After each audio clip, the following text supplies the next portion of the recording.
The discovery. The long-range sensors of the UES Hawking chirped an alert that made Lieutenant Sarah Chen's heart skip a beat. After 6 months of scanning empty space along the outer rim, they had finally found something interesting. She leaned forward in her station chair, fingers dancing across the holographic interface as she refined the scan parameters. "Captain Rodriguez," she called out, trying to keep her voice steady.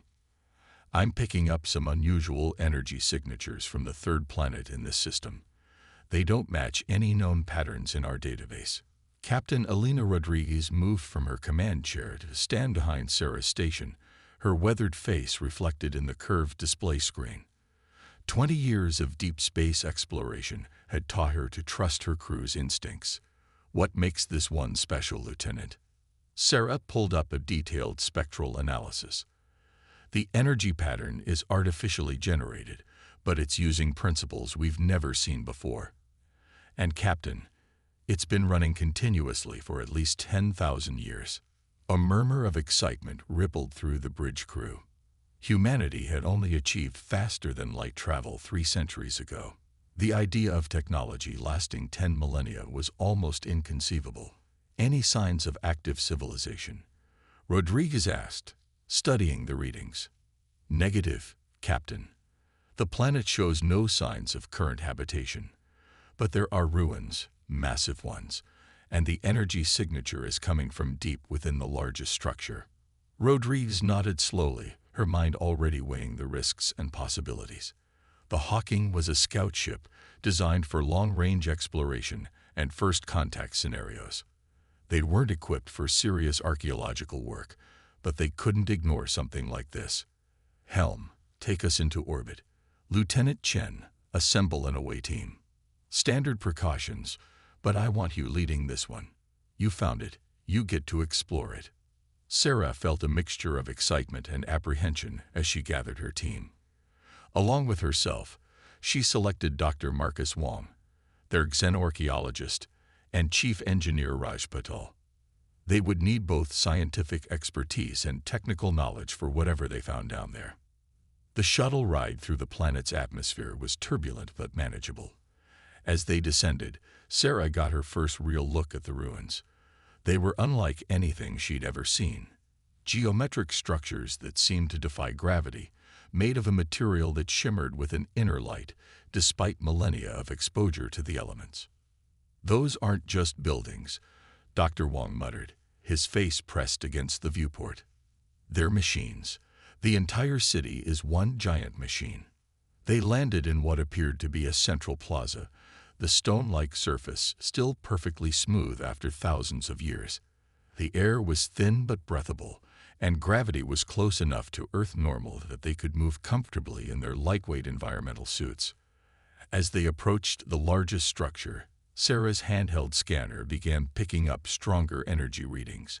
The entrance was a perfect circle, 30 meters in diameter, with strange symbols etched around its circumference. "I recognize some of these patterns," Wong said excitedly, running his fingers over the symbols. "They're similar to markings we found in other ancient sites, but these are complete, undamaged. This could be the Rosetta Stone we've been looking for." Chief Patel was more interested in the technical aspects. "The power source is definitely coming from below. Whatever's generating it must be incredibly efficient to run this long without maintenance." They made their way deeper into the structure, following the increasing energy readings. The corridors seemed to respond to their presence, lighting up with a soft blue glow as they passed. After descending several levels, they entered a vast chamber that took their breath away. In the center of the room, suspended in a column of energy, was a perfect sphere about 2 meters in diameter. Its surface was covered in the same symbols they'd seen at the entrance, but these were moving, shifting, and rearranging themselves continuously. "It's some kind of data storage device," Wong whispered, his scientific detachment momentarily forgotten in pure wonder. "The holy grail of xenorchaeology, a working alien database." Sarah approached the sphere carefully, her scanner showing no signs of radiation or other immediate dangers. As she got closer, the symbols began moving faster, as if responding to her presence. Suddenly, A beam of light shot out from the sphere, creating a holographic display in the air before them. The image showed a massive starship unlike anything in human records. It was impossibly elegant, its hull seeming to absorb light rather than reflect it. The ship moved through space with impossible grace, facing off against what appeared to be an entire fleet of hostile vessels. In seconds, the enemy ships were disabled or destroyed, but not through any weapons fire they could see. It was as if reality itself had been momentarily rewritten around the targets. As they watched in awe, more images appeared, the same ship appearing at different times and places, always turning the tide of seemingly hopeless battles. And then, most shockingly, they saw the unmistakable shape of Earth in the background of one scene. This ship, Sarah said slowly, it's defended Earth before. But why have we never heard of it? Before anyone could respond, their comms crackled to life with Captain Rodriguez's urgent voice. Lieutenant, we're picking up multiple ships dropping out of FTL at the edge of the system. Their configurations match the Nexus Collective. They'll reach planetary orbit in less than an hour. Sarah felt her blood run cold. The Nexus Collective, a hostile alien federation that had been probing human space with increasingly aggressive incursions. If they found this place. Understood, Captain. Requesting immediate extraction. We're bringing something back with us. She turned to her team. Pack up everything you can scan or carry. This isn't just an archaeological find anymore. This could be the key to humanity's survival. As they rushed to preserve what data they could, Sarah couldn't shake the feeling that they hadn't discovered this place by accident. Somehow, the ancient facility had wanted to be found. And now, with the collective bearing down on them, she had to figure out why. The race to unlock the sphere's secrets was about to begin, and humanity's fate might depend on what they learned from this ancient archive. But as they hurried back to their shuttle, Sarah couldn't help wondering. If the legendary ship in the hologram was real, where was it now? And more importantly, would humanity be able to find it before the collective found them? The chase. The UEA's Hawking burst out of FTL on the edges of the Arcturus system, its hull still cooling from the hasty escape. In the ship's main lab, Lieutenant Sarah Chen hadn't slept in 36 hours, her eyes fixed on the holographic projections emanating from the alien sphere they'd recovered. The energy matrix is unlike anything in our records, Chief Patel said, running another diagnostic scan. It's not just storing data, it's processing it, adapting it, almost like it's thinking. Dr. Wong nodded, his usually neat appearance disheveled from hours of continuous work. The symbols are changing faster now, I think. I think it's learning our language. As if responding to his words, the shifting patterns on the sphere suddenly coalesced into recognizable English text. Criteria DETCTED. Evaluation sequence INITIATD. Captain Rodriguez, Sarah called over the comm. You need to see this. The sphere projected a new series of images, star charts, coordinates, and what appeared to be a sequence of locations across known space. Each location was marked with a pulsing red dot and a timestamp. These are conflict zones, Rodriguez said, studying the map. Every major battle humanity has fought in the last 3 centuries. She pointed to a cluster of points near the edge of human space, including the current collective incursions.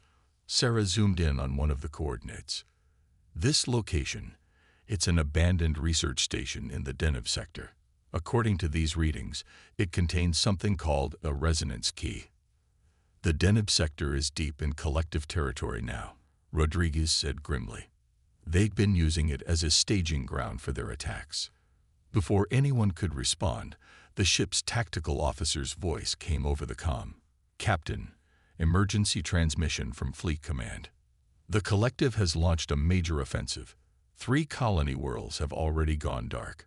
They're calling all ships back to defend the core systems. Rodriguez's face hardened. She'd spent her career exploring the unknown, pushing the boundaries of human space.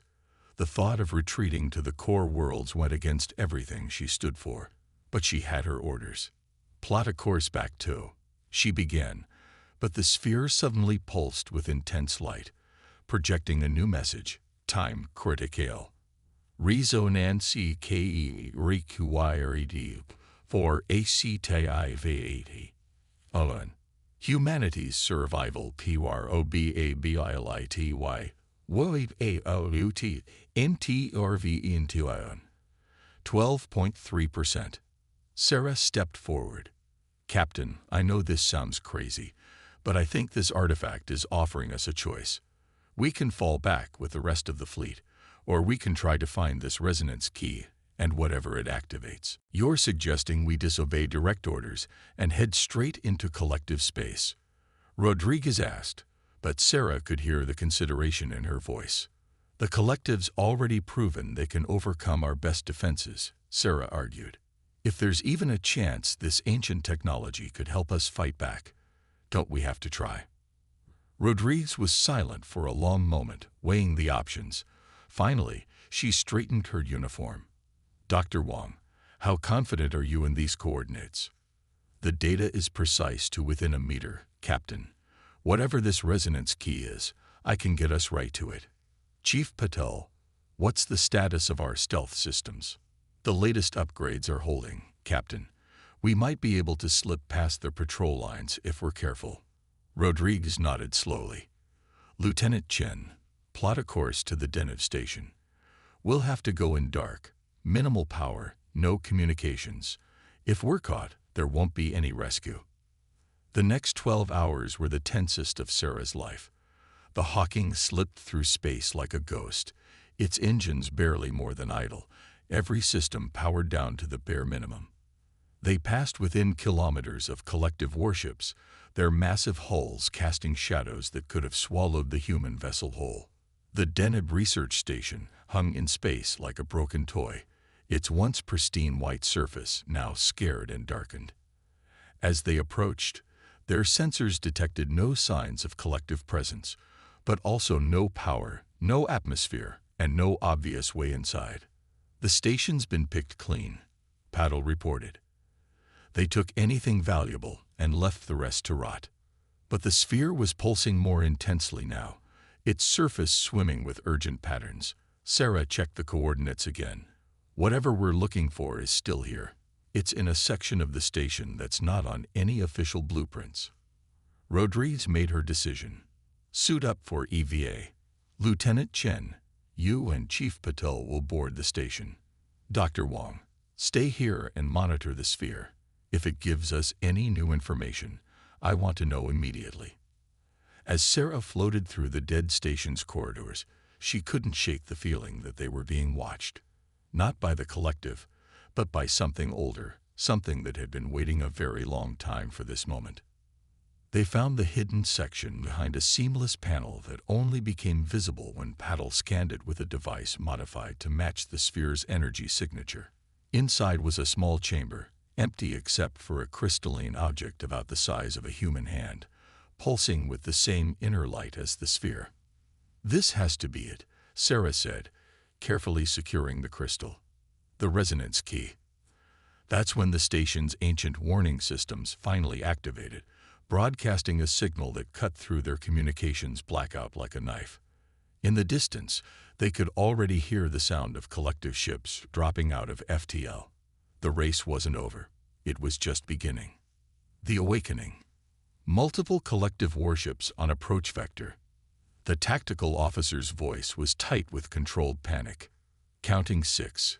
No, 8 vessels. Heavy cruiser configuration. Captain Rodriguez's orders came fast and precise. Emergency power to engines. Plot a random jump sequence. Lieutenant Chen, secure that resonance key. Whatever it is, we're not letting the collective get their hands on it. The UES Hawking shuddered as its engines roared to life. Sarah clutched the crystalline key to her chest as she and Chief Patel raced back through the abandoned station's corridors. Behind them, the first shots from the collective fleet lit up space with deadly energy. They barely made it back to the ship before Rodriguez ordered the jump. The Hawking vanished into FTL, just as the station erupted in flames, destroyed by the collective to eliminate any evidence of what they'd found. In the ship's lab, the alien sphere's reaction to the key was immediate and dramatic. The moment Sarah brought them close together, both objects began to pulse in perfect synchronization, their light growing steadily brighter. The energy patterns are integrating, Paddle reported, his eyes fixed on his instruments. It's like they're having a conversation. Dr. Wong was frantically recording the changing symbols. It's more than that. Look at this sequence. It's showing us another location. But these coordinates. He trailed off, his face pale. What is it? Sarah asked, though something in her gut told her she already knew. It's Earth, Wong said quietly. Not the Earth we know.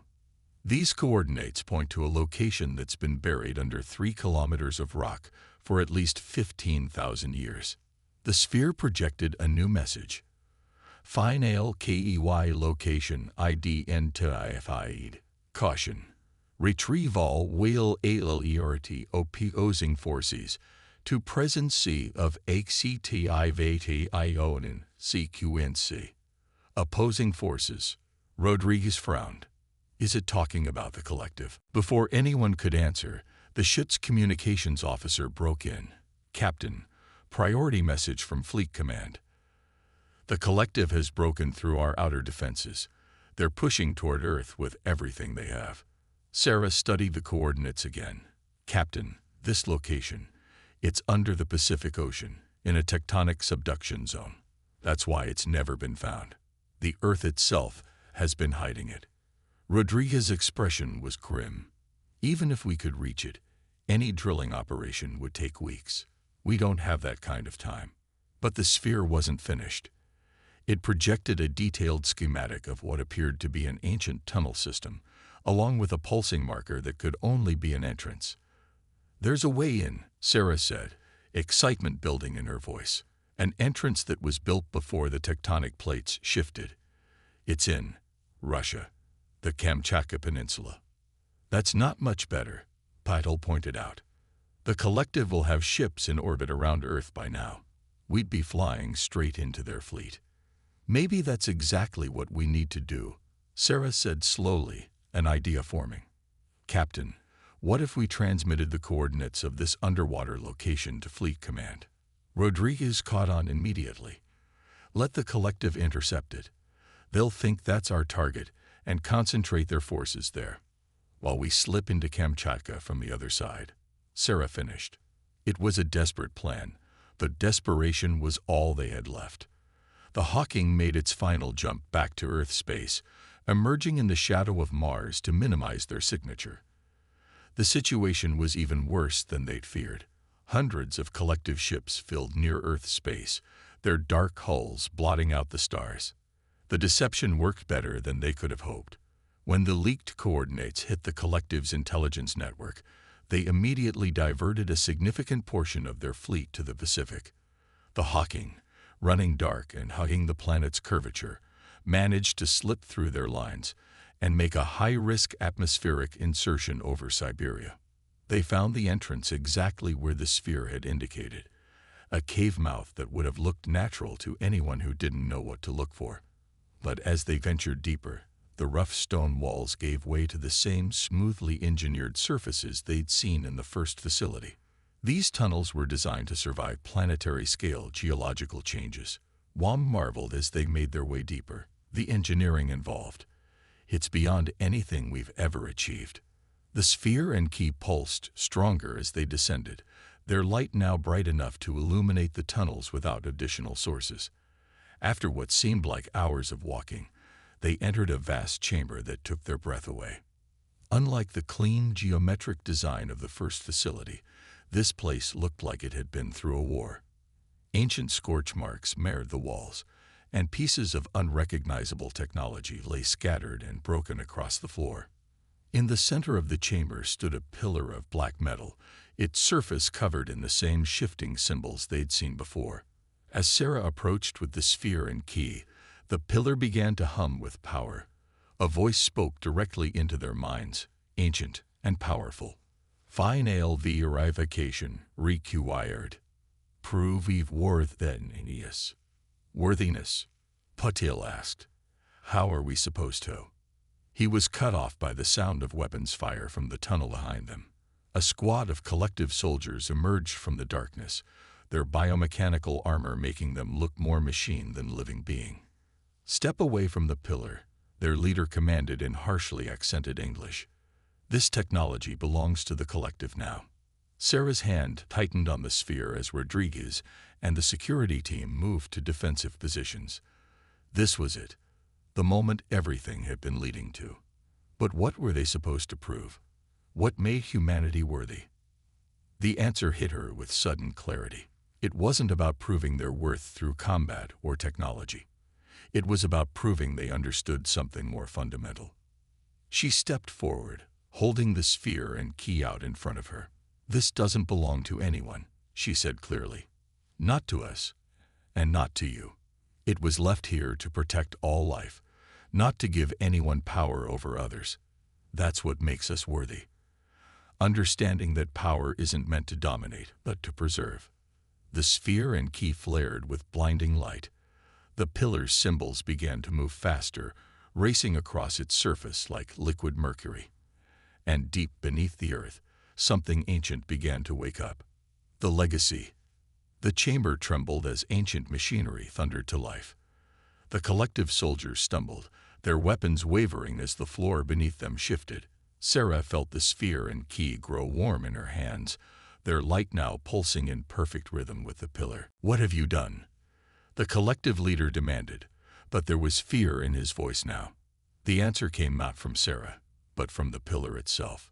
Its surface suddenly transformed into a holographic display that filled the chamber with images of stars, planets, and galaxies. At its center was a figure Sarah recognized, the mysterious ship from their first discovery. A voice echoed through their minds, different from before. Younger, more human. Project Guardian Archive accessed. Final verification accepted. Welcome, children of Earth. The collective soldiers raised their weapons, but the voice continued as if they weren't there. "I am Captain Diana Chen of the UES Prometheus, speaking to you across 15,000 years of history. If you're receiving this message, then humanity has finally proven itself ready for the truth." Sarah felt her heart skip a beat at the name. Chen. Could it be? The hologram shifted, showing scenes from an Earth far more advanced than anything in their historical records.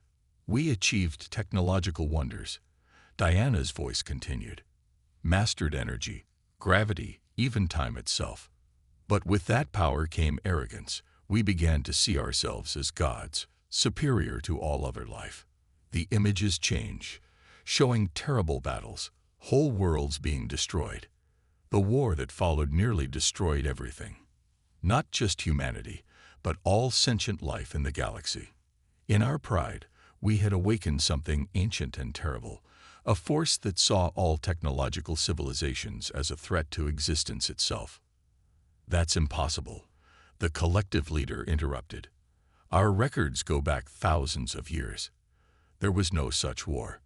"Because we erased it," Diana's voice replied, and for a moment Sarah could have sworn the hologram was looking directly at them. "We used our last and greatest creation, the Prometheus, to fold time itself, sealing away both our enemy and most of our own civilization. We reduced ourselves to a primitive state and began again, leaving behind guardians and guides to help humanity rediscover itself more wisely." The chamber shuddered again, more violently this time. On Sarah's portable display, she could see energy readings going off the scale. "The Prometheus was never meant to be a weapon," Diana continued. "It's a key, a tool for unlocking the knowledge and power we sealed away. But only when humanity proved it had learned from its past mistakes, only when we showed we understood that power must be tempered by wisdom, strength by compassion." The pillar's light suddenly concentrated into a beam that struck the sphere and key in Sarah's hands. She felt knowledge pouring into her mind. Coordinates, codes, technical specifications beyond anything she'd ever imagined. "The ship is yours now," Diana said. "But remember, it's not a sword, it's a shield. Use it to protect, to preserve, to unite. Don't repeat our mistakes." Captain Rodriguez stepped forward. How do we access this ship? Where is it? The hologram smiled. You already have. The Prometheus isn't hidden in some secret location. It's been right here all along, disguised as something so ordinary, we forgot it was special. The image shifted one final time, showing Earth itself. Our planet is the ship. The Earth is the Prometheus. As if in response to the revelation, the ground began to shake more intensely. Sarah's instruments showed massive energy waves rippling through the planet's core. Across the globe, ancient machines buried deep within the Earth were awakening, transforming the planet itself. The collective leader lowered his weapon, his arrogance replaced by awe. All this time, we thought Earth was the prize, but it was just the shell protecting something far greater. There's still time to choose a different path, Sarah said, extending her hand to him. We can face what's coming together, or we can repeat the mistakes of the past. Above them, the first tremors were reaching the surface. The collective fleet in orbit would soon discover that their target was transforming into something beyond their comprehension. The real question was, what would humanity do with this power? Would they prove worthy of their ancestors' legacy, or would history repeat itself once again? The answer would shape not just Earth's future, but the destiny of all life in the galaxy. And as the transformation continued, Sarah realized that the real test wasn't finding the Prometheus. It was what they would choose to do with it now that they had it. The awakening of Earth. The transformation of Earth was unlike anything in human history. Cities across the globe watched in awe as ancient mechanisms, dormant for millennia, emerged from the ground and seas. Crystalline structures grew from the planet's surface, forming towers that reached into the atmosphere. The very continents shifted as the planet awoke from its long slumber. In orbit, the collective fleet hung motionless, their weapons powered down as they witnessed the impossible. Earth's outer layers were changing, revealing glimpses of advanced technology that had been hidden beneath rock and ocean for thousands of years.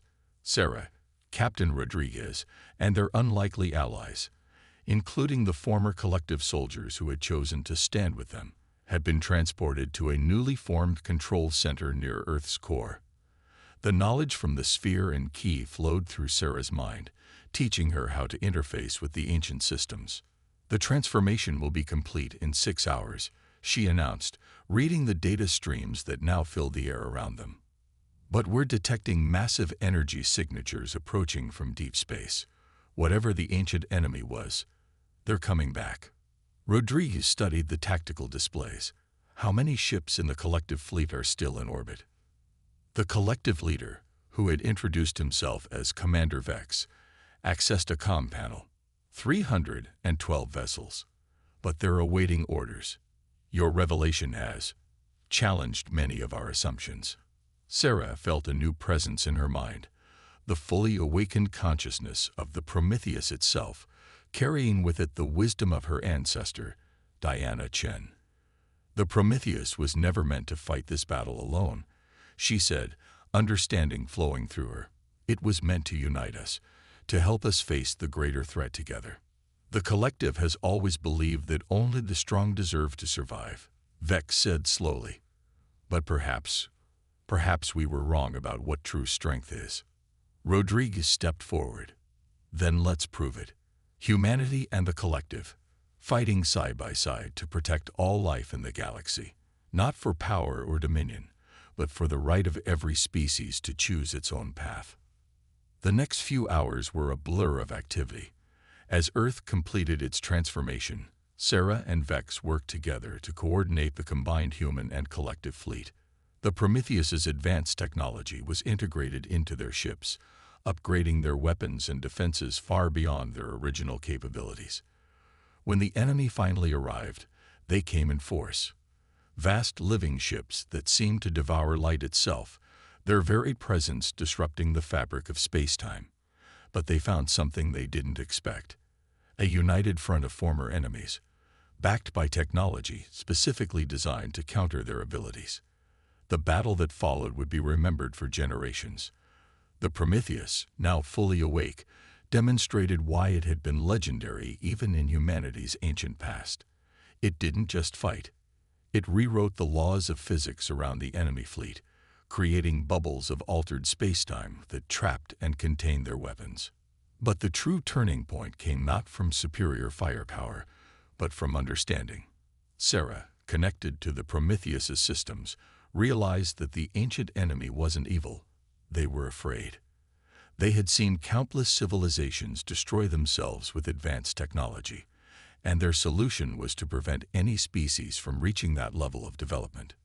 Using the Prometheus' communication systems, Sarah reached out to them, not with weapons but with an offer. Let us show you another way. Let us prove that wisdom can grow alongside power, that different species can learn to cooperate instead of compete. Give us a chance to break the cycle of destruction. For a long moment, the galaxy seemed to hold its breath. Then, slowly, the enemy ships powered down their weapons. Their response came not in words, but in images, countless worlds working together, sharing knowledge, growing stronger through unity rather than conflict. They had passed the final test, not through force of arms, but through the very qualities that the ancient humans had hoped their descendants would develop: compassion, wisdom, and the ability to unite despite their differences. In the years that followed, Earth became not just humanity's home, but a symbol of cooperation throughout the galaxy. The Prometheus' technology was shared carefully, with safeguards to ensure it would be used for the benefit of all. The collective transformed from conquerors to partners, their strength now dedicated to protecting and nurturing developing civilizations. And Sarah Chen, standing at the heart of the transformed Earth, finally understood why her ancestor had left this legacy. It wasn't just about the technology or the power. It was about giving humanity a second chance to get it right, to learn from its past and build a better future. The ancient ship they had sought was never just a weapon or a shield. It was a teacher, a reminder that true strength lies not in the ability to destroy, but in the wisdom to know when not to use that power. And as humanity took its place among the stars, they carried that lesson with them, guardians not just of Earth, but of the very principles that had allowed them to survive and grow. The legend of the Prometheus would live on, not as a tale of a mythical warship, but as a story of how humanity learned to be worthy of its own potential. And in the depths of space, the ancient enemy became allies, watching with growing hope as their greatest fear. The rise of advanced civilizations transformed into their greatest achievement, the birth of a true galactic community.